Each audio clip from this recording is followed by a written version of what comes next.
Hello मेरी positive army, कैसे आप सब लोग। आई होप आप सभी बहुत अच्छे होंगे। और सीए फाउंडेशन की अकाउंटिंग की रिवीजन सीरीज में आपका हार्दिक स्वागत है। मैं आपको डेली छोटे छोटे सेशंस देता रहूंगा 20 मिनट्स 30 मिनट्स के, जिससे आपको उसे पढ़ते रहना, उसको रिवाइज करते रहना। अपने ब्रेक टाइम में ट्रैवल कर रहे हो, नींद आ रही है, कभी ऐसे ही बैठे हुए हो, टाइम पास हो रहा है, तो उस टाइम पे इन सेशंस को यूज करिए और आपका अकाउंटिंग पूरा आपका रिवाइज हो जाएगा। तो चलिए मेरी पॉजिटिव आर्मी शुरुआत करते हैं चैप्टर नंबर 1 के यूनिट नंबर 1 से, and that is meaning and scope of accounting. Accounting क्या है और उसके स्कोप क्या है, उसी से अपन शुरुआत करते हैं पहला अपना चैप्टर।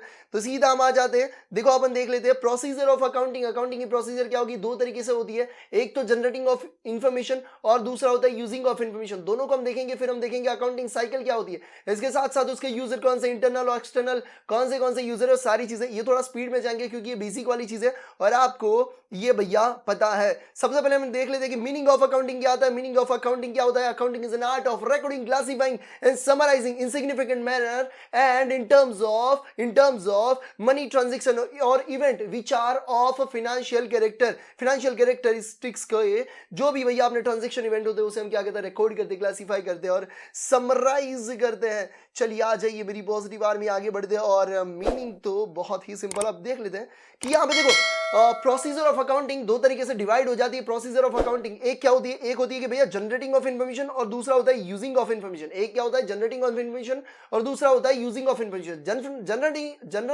जनरेटिंग ऑफ इन्फॉर्मेशन के अंदर टोटल 6 तरीके के यहाँ पे अपना क्या होता है, 6 तरीके के अपने क्या होते हैं, 6 तरीके के भैया क्लासिफिकेशन हो जाते हैं। सबसे पहले आता है रिकॉर्डिंग, यानी कि जर्नल में उसको हम क्या करते हैं, रिकॉर्ड करते हैं। क्लासिफिकेशन में क्या होता है, रिकॉर्डिंग में क्या होता है कि हमें जर्नल में रिकॉर्ड करते हैं। क्लासिफिकेशन यानी कि हम उसको सही हेड में, सही लेजर में हम उसको लेके जाते हैं, उसे बोलते हैं classification. Third one is summarising, यानी कि हम जो फाइनेंशियल स्टेटमेंट बोलते हैं, बनाते हैं, उसे हम बोलते हैं भैया समराइज करना। उसे क्या बोलते हैं, समराइज करना। एनालाइज करना यानी कि जो हमारी जो इंफॉर्मेशन है उसको हम सिंपल वे में, सिंप्लीफाइड वे में उसको हम प्रेजेंट करें। इंटरप्रिटेशन यानी कि जब तक हमें उसको हम उसको क्या इंटरप्रेट नहीं करते, जब तक हम उसको उसका मीनिंग यानी एक्सप्लेन नहीं करते, तब तक उस इंफॉर्मेशन का कोई मतलब नहीं रहता यूजर के लिए इंपॉर्टेंट डिसीजन लेने के लिए। तो फिफ्थ अपना आएगा इंटरप्रिटेशन, एंड फिर सिक्स्थ वन आएगा कम्युनिकेशन यानी ट्रांसफॉर्मेशन ऑफ द इंफॉर्मेशन। तो यहाँ पे टोटल जब भी आप जनरेटिंग की बात करें, जब भी अपन यहाँ पे जनरेटिंग की बात करें तो टोटल कितने हैं भैया, 6। सबसे पहला रिकॉर्डिंग, सेकंड है क्लासिफाइंग, थर्ड है समराइजिंग, फोर्थ है एनालाइजिंग, फिफ्थ है interpreting and sixth is communicating. Yes मेरी पॉजिटिव आर्मी, अगर यूजिंग फाइनेंशियल इंफॉर्मेशन की अगर हम बात करें तो यहाँ पे उसका मतलब ये होता है कि भैया यूजर को इंफॉर्मेशन की जरूरत पड़ती है। क्योंकि इंपॉर्टेंट डिसीजंस लेने के लिए उसको क्या करना पड़ता है भैया, ये इंपॉर्टेंट अपना जो इंफॉर्मेशन है उसकी जरूरत पड़ती है। तो यूजर जो इंफॉर्मेशन को यूज करके क्या करता है भैया, इंफॉर्मेशन से डिसीजन लेते हैं, अपने रेशनल डिसीजंस यानी कि इंपॉर्टेंट डिसीजंस वो लेते हैं।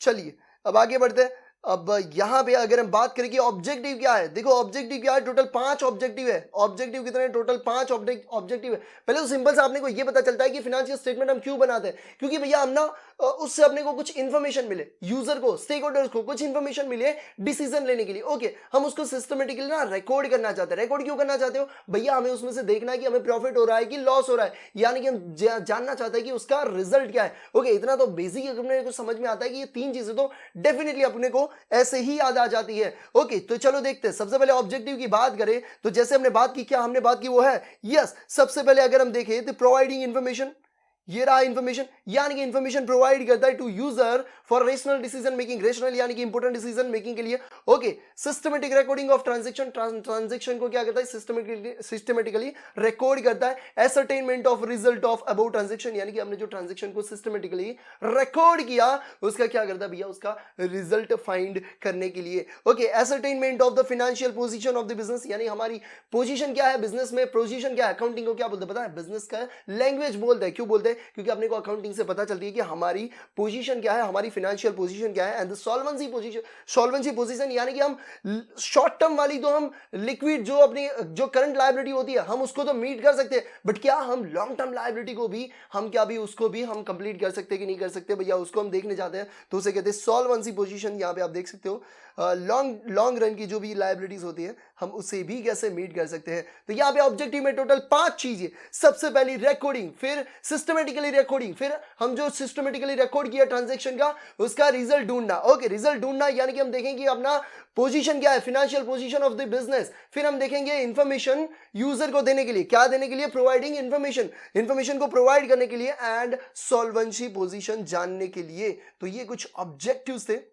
आपको 1.5 पे दौड़ाने की जरूरत नहीं पड़ेगी क्योंकि मैं उतना फास्ट ही चलूंगा। फंक्शंस की बात करें तो फंक्शंस क्या करता है भैया, पास्ट परफॉर्मेंस को मेजर करता है और करंट अपनी सिचुएशन को दिखाता है। मेजरमेंट यानी क्या कहता है, measurement past performance of the business entity and वो अपना करंट फाइनेंशियल पोजीशन भी दिखाता है। फोरकास्टिंग यानी फ्यूचर में क्या हो सकता है, फ्यूचर परफॉर्मेंस आप अपना फोरकास्ट करने की बात चल रही है। डिसीजन मेकिंग यानी कि हम इंपॉर्टेंट डिसीजन मेकिंग यहां पे कर सकते हैं। Accounting provide relevant information to take the important decisions. Okay, comparison and evaluation, या इसे हम क्या कर सकते हैं, कंपेयर कर सकते हैं, इवेल्युएट कर सकते हैं। कंपेयर हम अपने आप से भी कर सकते हैं पिछले साल से, और हम इंडस्ट्री में जो भी और भी अदर कंपनीज है उससे भी हम कंपेयर कर सकते हैं कि हमारी फाइनेंशियल पोजीशन कौन सी है। कंट्रोल यानी कि हमारे जितने भी वीकनेसेस है, हम जो अपनी वीकनेसेस है उस पर कंट्रोल कैसे पा सके, ये भी एक अकाउंटिंग का फंक्शन है। और गवर्नमेंट एंड टैक्सेशन का इसलिए क्योंकि अगर हमें गवर्नमेंट के कोई रूल्स और रेगुलेशंस कोई फॉलो करने हैं, और टैक्सेशन में भी ये हेल्पफुल रहता है। सो यस, मेरी पॉजिटिव आर्मी फंक्शंस की अगर हम बात करें तो measurement, forecasting, decision making, comparison and evaluation, control and government regulations and taxation। Okay, book keeping क्या होती है? बुक कीपिंग भैया सिंपल सी बात, बुक को हम रखते हैं। बुक कीपिंग, बुक को रखना क्या करता है, हम उसमें रिकॉर्ड करते हैं। नॉर्मली क्या आता है इसमें, ट्रांजैक्शन को रिकॉर्ड करने की बात चल रही है कहीं ना कहीं। ओके, अब मुझे ये बताओ, बुक कीपिंग भैया बड़ा है कि अकाउंटिंग बड़ा है? कौन सा बड़ा है, आप मुझे बताइए। बुक कीपिंग बड़ा है कि अकाउंटिंग बड़ा है? देखो भैया, मैं आपको बता रहा हूं कि जब भी मैं आपको कोई भी चीजें पूछता हूं तो आप अपने हिसाब से कमेंट करिए, और ट्राई करिए कि आपको रिकॉल हो रहा है नहीं हो रहा, तभी तो आपको इसका मजा आएगा। अगर आप सिर्फ बैठे रहोगे तो भैया सो जाओगे। बेटर चीज है, जब भी मैं आपको बोलूं, जब भी मैं कुछ चीजें आपको पूछता हूं तो आप कमेंट करिए उस चीज में। यस मेरी पॉजिटिव आर्मी, कौन सा बड़ा है, अकाउंटिंग या book keeping?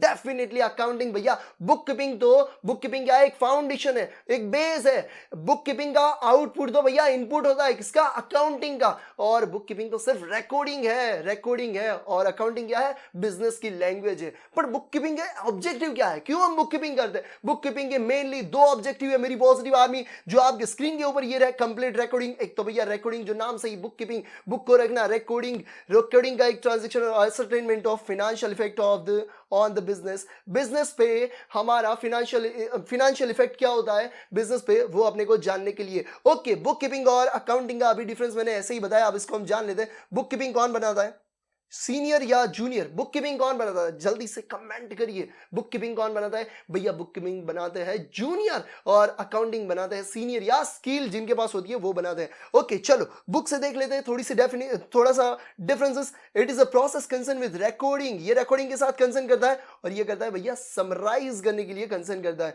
It constitute as a base of accounting, भैया ये इसको बेस या फाउंडेशन भी बोल सकते हैं। It is base of accounting. इसका क्या होता है पता? It is considered as a language of the business. इसे हम क्या कहते हैं, बिजनेस की लैंग्वेज बोलते हैं। क्यों भैया? ये फाइनेंशियल पोजीशन ना बोलती है, अपना धंधा बोलते हैं ना, यार मेरा बिजनेस बोलता है ना, तो उसे बोलते हैं भैया language of business. Financial statement do not form part of this process.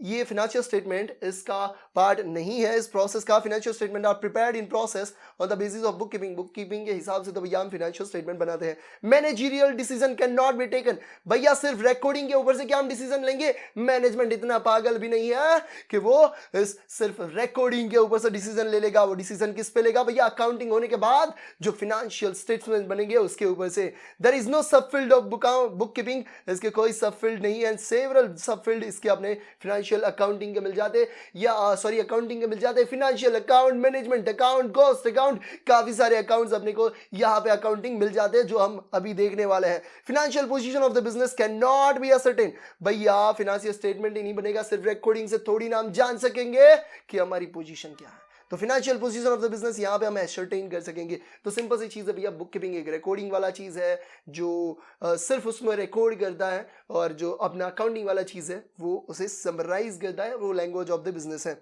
चलिए आ जाइए मेरी पॉजिटिव आर्मी, थोड़ा सा और नीचे चलते हैं।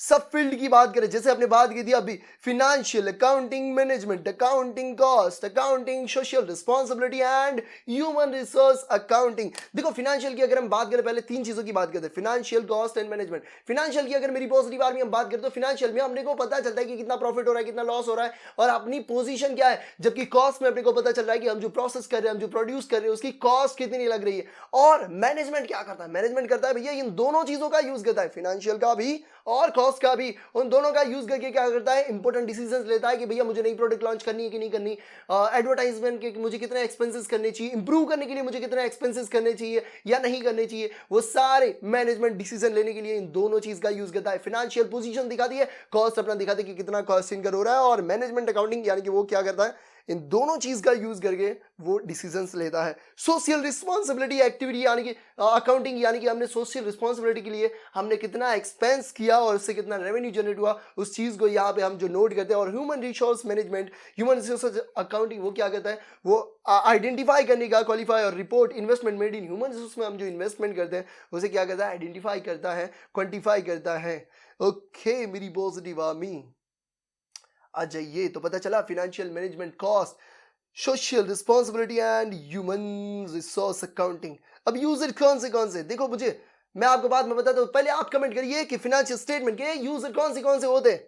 आप मुझे बताइए यूजर कौन से होते हैं, किसको भैया ये फिनेंशियल स्टेटमेंट चाहिए, आपको चाहिए, मेरे को चाहिए, या किसको चाहिए, आपकी गर्लफ्रेंड को चाहिए, आपके बॉयफ्रेंड को चाहिए, किसको चाहिए। अरे भैया मेरी पॉजिटिव बार में इसको चाहिए, उन सभी लोगों को चाहिए जिसको इससे कोई ना कोई कनेक्टिविटी है। जैसे कि गवर्नमेंट को चाहिए, यस भैया टैक्स लेना है, या आप बोल सकते कि भैया कौन सा उसको रेगुलेशन एक्ट लगेगा उसके लिए चाहिए। ओके, बाकी किसको चाहिए भैया, सेलर को भी चाहिए क्योंकि देखना है कि वो क्रेडिट पीरियड पे देना चाहेगा कि नहीं, लेंडर को भी चाहिए क्योंकि वो देखना चाहते कि भैया इसको पैसे देंगे तो वापस मिलेगा कि नहीं, एम्प्लॉय को भी चाहिए, क्यों चाहिए कि भैया इस कंपनी में मेरा ग्रोथ है कि नहीं। अगर वो प्रॉफिट ही नहीं कर रही, लॉस करते जा रही है और अपने को लगता है कि भैया ये तो बंद हो जाएगी 3 साल में, तो मैं वहां पे जॉब करके क्या करूंगा। यूज अपने कस्टमर्स को भी चाहिए और पब्लिक को भी चाहिए कि ब्रांड वैल्यू कैसी है, कैसी कंपनी है। उस हिसाब से मेरी पॉजिटिव आर्मी अकाउंटिंग के यूजर्स की अब बात करें तो काफी सारे यूजर्स अपने को मिल जाते हैं। तो यस मेरी पॉजिटिव आर्मी आ जाइए। हम यूजर की अगर हम बात करें, यहाँ पे यूजर की अगर हम बात करें तो सीधा हम बुक से देख लेते हैं। सबसे पहले इन्वेस्टर, यानी इन्वेस्टर इन्वेस्ट का को करेगा, उसको पता होगा कि प्रॉफिट हो रहा है, लॉस हो रहा है, फाइनेंशियल पोजीशन को देख के वो क्या करेगा, इन्वेस्ट करेगा। एम्प्लॉय, जैसे आपने को बताया कि जॉब के लिए अगर वो जाना चाहता है, वो देखना चाहता है कि वो जाएगा कि नहीं जाएगा। लेंडर्स, पैसा देना चाहेगा कि नहीं दे चाहेगा। सप्लायर और क्रेडिटर, सप्लाई यानी कि क्रेडिट बेस पे वो पैसा, वो गुड्स को देना चाहेगा या नहीं देना चाहेगा। कस्टमर्स यानी वो देखना चाहेगा कि भैया अपना जो ब्रांड है, अपना जो बोल सकते हैं कि अपनी जो कंपनी है वो कितनी वेल नोन है, कितनी जानते हैं पब्लिक। और government and their agencies, government को कैसे पब्लिक और एंड मैनेजमेंट को भैया डिसीजन लेने के लिए। तो यस मेरी पॉजिटिव आर में ये कुछ यूजर्स। रिलेशनशिप की अगर हम बात करें, अकाउंट एंड इकोनॉमिक्स का क्या रिलेशनशिप है। अकाउंट एंड इकोनॉमिक्स का भैया ये रिसोर्सेज है कि जिसकी स्कैरसिटी है, यानी कि जो रिसोर्सेज कम है हम उसका अकाउंटिंग करने का ट्राई करेंगे कि हम किसी चीज को यूज कर रहे हैं, उसकी स्कैरसिटी है तो हम उसका यूज कैसे करते हैं, तो उसका हमें कितनी कॉस्ट लगती है, कितनी कॉस्ट लगती है वो हम यहाँ पे ट्राई करते हैं। तो अकाउंटिंग और इकोनॉमिक का सीधा ये रिलेशनशिप है। उसके साथ साथ अकाउंटिंग एंड स्टेटिस्टिक तो भैया पूरा का पूरा आपने को देख सकते हैं कि कोई रेशियो दिखाना है, कोई रिलेशनशिप दिखाना है कि लास्ट ईयर इतना एक्सपेंस था, इस साल इतना एक्सपेंस है। तो ये सारी क्या चीजें हैं, स्टेटिस्टिक्स वाली चीजें हैं। तो अपन ये देखते हैं कि भैया हमें जब कंट्रोल करना होता है, एक्सपेंस पे कंट्रोल करना होता है या ऐसी कोई चीज होती है, तब हमें क्या यूज करते हैं, स्टैटिस्टिक्स। मैथमेटिक्स यानी इंटरेस्ट कैलकुलेशन करना, डेप्रिसिएशन कैलकुलेट करना, इसे क्या कहते हैं, मैथमेटिक्स। तो अकाउंटिंग और मैथमेटिक्स का भी सीधा रिलेशन है। अकाउंटिंग एंड लॉ, भैया सेल ही नहीं हुआ, सेल ऑफ गुड्स एक्ट में अगर हम देखने जाएंगे तो अगर वो सेल ही नहीं हुआ तो हम सेल को कैसे रिकॉर्ड करेंगे, यानी कि लॉ का भी पूरा पूरा यहाँ पे मेरी पॉजिटिव आर्मी कनेक्शन है अपने अकाउंटिंग के साथ। अकाउंटिंग एंड मैनेजमेंट भैया क्या करेगा, इन सारी चीजों का यूज करेगा डिसीजन लेने के लिए, इंपॉर्टेंट डिसीजंस लेने के लिए। चलिए, अब इतने सारे बेनिफिट है, ये सब चीजें हैं, तो हर चीज के बेनिफिट होते हैं तो उसके नुकसान भी होते हैं। कोई भी चीज देख लो भैया, जिसके बेनिफिट होते हैं उसके नुकसान भी होते हैं। चलिए, तो अब बात करते हैं लिमिटेशंस के बारे में। कुछ लिमिटेशंस के बारे में बात कर ले। The factors which may be relevant in assessing worth of the enterprise does not find place in account as they cannot be measured in terms of money। कोई चीज ऐसी होती है जिसको हम मनी में मेजर नहीं कर पाते, इसलिए वो फाइनेंशियल स्टेटमेंट में अपने को नहीं दिखती है। जैसे कि यहाँ पे लॉयल्टी और स्किल की बात करें तो स्किल थोड़ी ना भैया अपने को यहाँ पे दिखती है, तो अपने को स्किल नहीं दिखती है बैलेंस शीट में। मेरे को तो नहीं दिखती, अगर आपको दिखती हो तो मेरे को बताइएगा। The balance sheet shows the position of the business on day of its presentation and not on the future. यानी कि देखो, जिसको इन्वेस्ट करना है ना, वो क्या करेगा, वो चाहता है कि उसको फ्यूचर का कुछ दिखे। भैया आज का देख के वो फ्यूचर का ऑब्वियसली थोड़ा बहुत प्रिडिक्ट करने का ट्राई करेगा, बट उसमें इंटरेस्ट किसका होता है, इंटरेस्ट क्या होता है, accounts interested in knowing the position of the business in real future, in near future, real not real, it's a near future, यानी कि नियर फ्यूचर में उसका क्या पोजीशन होगा उसको जानने के लिए accounting ignores changes in some money factor like inflation को ये क्या करता है भैया, इग्नोर करता है। There are occasion when the accounting principle conflict, भैया प्रिंसिपल एक दूसरे को कॉन्फ्लिक्ट करते होते हैं, तो ये कुछ लिमिटेशंस हुई यहाँ पे मेरी बहुत बार में। पहले हम बात करते हैं लॉयल्टी एंड स्किल की, फिर हमने बात की कि भैया ये जो बैलेंस शीट होती है वो क्या करती है, वो अपने को प्रेजेंट दिखाती है, नॉट ऑन फ्यूचर। फिर हमारा था accounting ignore change in money like money factors like inflation. ये बहुत बड़े बड़े सर्कल हो रहे हैं भैया, इतने ही बड़े बड़े मार्क्स चाहिए। There are occasion when the principles conflict करते हैं, ओके। और सर्टेन अकाउंटिंग एस्टिमेट डिपेंड, भैया एस्टिमेट जो करते हैं वो ये अपने जजमेंट के ऊपर होता है, तो वो भी एक लिमिटेशन बोल सकते हैं कि एस्टिमेट अपना अपना सब अलग अलग तरीके से कर सकते हैं, तो ये एस्टिमेट आप ले सकते हो।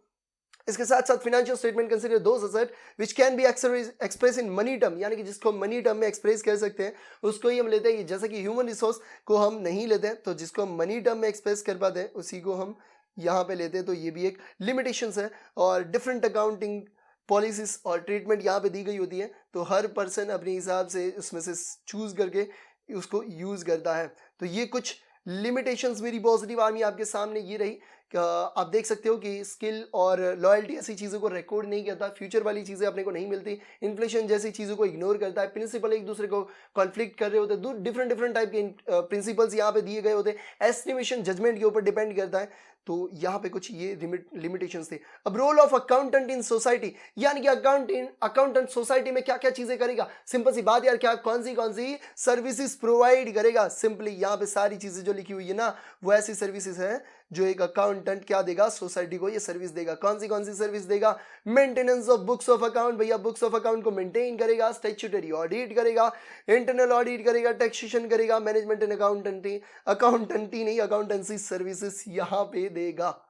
तो आ जाइए, इसके साथ साथ फिनेंशियल एडवाइस भी देखा कि इन्वेस्टमेंट कहाँ पे करना है, लो इंश्योरेंस कहाँ से लेना है, बिजनेस एक्सपांसन कैसे करना है। तो ये सारी चीजें मेरी पॉजिटिव आर्मी क्या करेगा, एक अकाउंटेंट क्या करेगा, सर्विस देगा, किसको, सोसाइटी को सर्विस देगा। ओके, तो यहाँ पे कुछ सर्विस और भी लिखी हुई है जो आप डेफिनेटली एक बार देख लेना। तो यस मेरी पॉजिटिव आर्मी, यूनिट 1 को हमने फटाफट से कितने मिनट में अपने को खत्म किया, मैं एक बार देख लेता हूँ। अपना 17 मिनट्स हुई है, तो 17 मिनट्स में यानी कि विदिन 20 मिनट्स हमने यूनिट 1 को खत्म कर लिया है। ऐसे ही फटाफट से हम बाकी चीज़ों को कंप्लीट करने वाले हैं। तो यहाँ पे थोड़ा सा मैं डेप्थ में नहीं जा रहा हूँ क्योंकि ये सब बेसिक चीज़ें हैं जो आई होप आपको पता होगी, और मुझे पता है कि आप इसमें बहुत डेप्थ में जाना भी नहीं चाहते हो क्योंकि आपकी एग्जाम बस अभी सर पे है। तो चलिए मेरी पॉजिटिव आर्मी, सबसे पहले हमने अकाउंटिंग का डेफिनेशन देखा, उसके बाद हमने क्या देखा कि प्रोसीजर कैसे डिवाइड होती है दो तरीके से, एक हम क्या करते हैं जनरेटिंग ऑफ इंफॉर्मेशन और दूसरा होता है using the information. Okay, objective की हमने बात की थी मेरी पॉजिटिव आर्मी। ऑब्जेक्टिव कौन से थे, रिकॉर्डिंग का था, रिजल्ट फाइंड करने का था, और फिनेंशियल पोजीशन अपने को पता चलती थी, और ये क्या करता था, इंफॉर्मेशन प्रोवाइड करता था, और सॉल्वेंसी पोजीशन अपने को पता चलती थी। फंक्शंस की अगर बात करें, मेन फंक्शंस की, measurement, forecasting, decision making, control, comparison, evaluation, government regulations and taxation. Objective कौन सा था, बुक कीपिंग के दो ऑब्जेक्टिव थे, एक तो रिकॉर्डिंग का था और ascertainment of financial effect on business. Okay, फिर हमने क्या देखा था, दोनों के डिफरेंसेस भी देखे थे जो यहाँ पे समरी में अपने को यहाँ पे नहीं देखने मिल रहे हैं। चलिए वेरियस सबफील्ड देखे थे, फिनेंशियल देखा था, कॉस्टिंग देखा था, दोनों का यूज करके मैनेजमेंट करता था। फिर कौन सा था, social responsibility and human resource accounting. Okay, various user कौन से थे जिनको भी ये फाइनेंशियल स्टेटमेंट को यूज करना है, वो भैया यूजर हो गए। इन्वेस्टर यूज करेगा, एम्प्लॉय यूज करेगा, कस्टमर यूज करेगा, पब्लिक यूज करेगा, लेंडर यूज करेगा, कौन करेगा, और गवर्नमेंट भी करेगा, और मैनेजमेंट भी करेगा। तो यस मेरी पॉजिटिव आर्मी, यहाँ पे हम इस यूनिट को खत्म करते हैं। आई होप आपको ये मजा आया होगा, और ऐसे ही अमेजिंग सेशन का मैंने प्लेलिस्ट की लिंक जो है ना वो आपको चैट बॉक्स में नीचे कमेंट बॉक्स में डाल दिए, तो कमेंट बॉक्स में से आप वो प्लेलिस्ट पे लिंक पे क्लिक करिए और आपको सारे वीडियोस जैसे मैं अपलोड करता जाऊंगा, वहां पे आपको अपडेट मिलती जाएगी। चैनल को सब्सक्राइब करिए, बेल आइकन पे क्लिक करके ऑल पे जरूर से क्लिक करिए मेरी पॉजिटिव आर्मी, एंड इस वीडियो को लाइक जरूर से करिए यार, इससे मुझे मोटिवेशन मिलता है। अगर आपको ये चीजें अच्छी लगती है तो लाइक जरूर से करिए। और मैं डेफिनेटली आपको बोल सकता हूँ कि मैं आपका खाने का टाइम पे मैं आपको ये टाइम सेव करने का ट्राई करूंगा, आपका ट्रैवलिंग का टाइम, आपका आप जब बोर हो रहे हो या आप जब घूमने जा रहे हो, जब नाश्ता करने जा रहे हो, इस टाइम पे ये सेशन को अपने फ़ोन में लगा दो और हैंड्स फ्री को अपने कान में लगा दो और इन चीज़ों को सुनिए, डेफिनेटली आपको बहुत फ़ायदा होगा। मैं टू द पॉइंट बोलूँगा, कोई अदर मुझे बात नहीं करनी है, सीधा आपके एग्जाम है भैया तो और कोई बात नहीं करेंगे। Thank you so much. मेरी positive army day before exam भी, मतलब एग्जाम के एक दिन पहले भी हम पूरा लाइव लेके आऊँगा और आपके साथ पूरा रिवाइज करूँगा, बट उसके लिए आपका सपोर्ट चाहिए। इस चीज़ को शेयर करिए अपने फाउंडेशन के स्टूडेंट्स के साथ, अपने फ्रेंड्स के साथ। Thank you so much. जय हिंद।